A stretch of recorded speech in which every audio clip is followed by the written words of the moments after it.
Hi guys, welcome back to our channel. ఈరోజు మన వీడియోలో ముఖ్యమైన విషయం తెలుసుకోబోతున్నాం. సహజంగా మనం ఆకాశంలో గమనిస్తే పక్షులు ఎగరడం చూస్తూనే ఉంటాం. అయితే అవి వి ఆకారంలో ఎందుకు వెళ్తాయి అని ఎప్పుడైనా ఆలోచించారా? ఈరోజు మనం అది తెలుసుకోబోతున్నాం. అలాగే పక్షులు వలస ఎందుకు వెళతాయి, దానికి కారణం ఏంటో కూడా తెలుసుకోబోతున్నాం. ఇక వీడియోని మొదలు పెడదాం.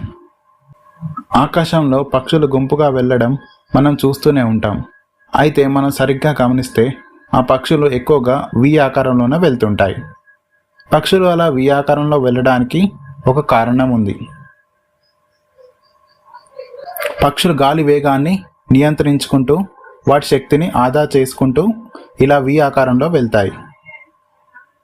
అంటే ముందున్న పక్షి ఎగిరేందుకు రెక్కలు ఆడిస్తే దాని రెక్కల నుంచి వచ్చే గాలితో వెనుకున్న పక్షి తన శక్తిని వాడకుండానే సులభంగా గాలిలో ఎగురుతాయి. దీంతో పాటు ముందున్న పక్షి నాయకుడిగా వ్యవహరిస్తుంది.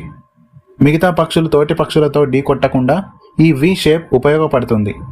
ప్రతి కొన్ని కిలోమీటర్ల దూరానికి ఈ నాయకత్వం వహించే పక్షి వెనుకకు వచ్చి దాని స్థానాన్ని ఇంకొక పక్షి తీసుకుంటుంది. ఇలా అవి సుదీర్ఘ ప్రయాణాలు చేయగలుగుతాయి. పక్షుల రెక్కల్లాగే విమాన రెక్కలతో వచ్చే గాలితో వెనుకున్న విమానం పెద్దగా ఇంధనాన్ని వాడకుండానే ఎగురుతుంది. దీనినే ప్రపంచ దేశాలు వి ఫార్మేషన్ అంటాయి. ఇప్పుడు పక్షులు వలస ఎందుకు వెళ్తాయో తెలుసుకుందాం. పక్షులు ప్రధానంగా ఆహారం, గూడు, రక్షణ ఇలాంటి వనరులు తక్కువగా ఉన్న ప్రాంతాల నుంచి అవి సమృద్ధిగా దొరికే ప్రాంతాలకు వెళ్ళడానికి సుదూర ప్రయాణాలు చేస్తాయి. చలి వాతావరణం నుండి తప్పించుకోవడం, దూర ప్రయాణం చేయడం ఒక కారణమే అయినా వాటి ప్రధాన ఉద్దేశం ఆహారాన్ని కనుక్కోవడం, సంతానోత్పత్తికి అనువైన ఆవాసాలను అంటే గూడు, ఇల్లు ఏర్పాటు చేసుకోవడం మరియు తమతో పాటు తమ పిల్లల రక్షణకు మెరుగైన జీవన పరిస్థితులను కల్పించుకోవడం. మరి అంత మాత్రానికి రోజుల తరబడి ప్రయాణించడం ఎందుకు? అవి ఉన్న స్థలాన్ని మారిస్తే సరిపోతుంది కదా అని మీరు అడగొచ్చు. మరి పక్షులు అంత దూరం ప్రయాణించడానికి కారణం ఏంటో తెలుసుకుందాం. పాయింట్ నెంబర్ 1, ఆహార లభ్యత. అంటే ఆహారం దొరకడం కోసం వాతావరణంలో మార్పు వస్తున్న కొద్దీ, ముఖ్యంగా శీతాకాలం సమీపిస్తున్న కొద్దీ కీటకాలు, పండ్లు మరియు ఇతర ఆహార వనరులు కొరతగా మారుతాయి. అందుకే పక్షులు ఆహార సమృద్ధిగా ఉండే వెచ్చని ప్రాంతాలకు వలస వెళ్తాయి. పాయింట్ నెంబర్ 2, వసంతకాలంలో అనేక పక్షులు ఉత్తరం అంటే నార్త్ ప్లేసెస్కి తిరిగి వస్తాయి. అక్కడి పగటిపూట సమయం ఎక్కువగా ఉండడం వల్ల ఆహారం వెతుక్కోవడానికి ఎక్కువ సమయం లభిస్తుంది మరియు వాటి పిల్లలకు ఆహారం అందించడానికి కీటకాలు, మొక్కలు భారీ సంఖ్యలో అందుబాటులో ఉంటాయి. దీనివల్ల అవి పెద్ద సంఖ్యలో కుటుంబాలను ఏర్పరచుకోగలుగుతాయి. పాయింట్ నెంబర్ 3, భద్రత మరియు ఆవాసం. Protection and shelter. వలస వెళ్ళడం వల్ల పక్షులు తక్కువగా వేటాడబడే జంతువులు ఉండే సురక్షితమైన గూళ్ళు కట్టుకోవడానికి మరియు వాటి పిల్లలకు మెరుగైన ఆశ్రయం అంటే ఇల్లు పొందడానికి వీలు కలుగుతుంది. పాయింట్ నెంబర్ 4, తీవ్రమైన వాతావరణం నుంచి తప్పించుకోవడం.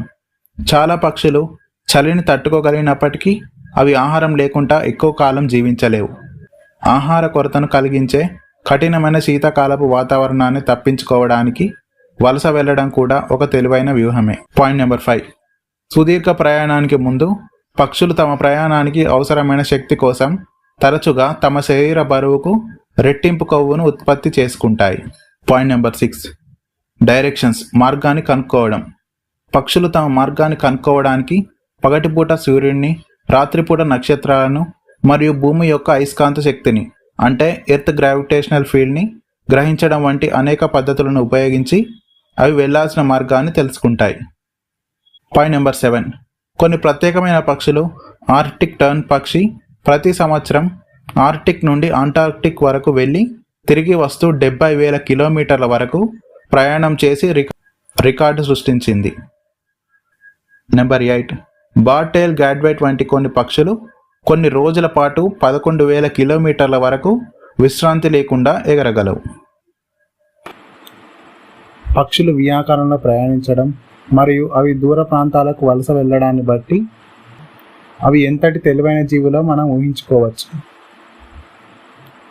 చెప్పాలంటే పక్షుల కారణంగానే ఎన్నో లాభాలు ఉన్నాయి. ఇదండి ఇక ఈరోజు వీడియో. ఇంకో వీడియోలో మళ్ళీ కలుద్దాం. Thank you, bye bye. Video నచ్చితే సబ్స్క్రైబ్ చేసి బెల్ నోటిఫికేషన్ ఆన్లో పెట్టుకొని లైక్ చేయండి. Thanks for watching.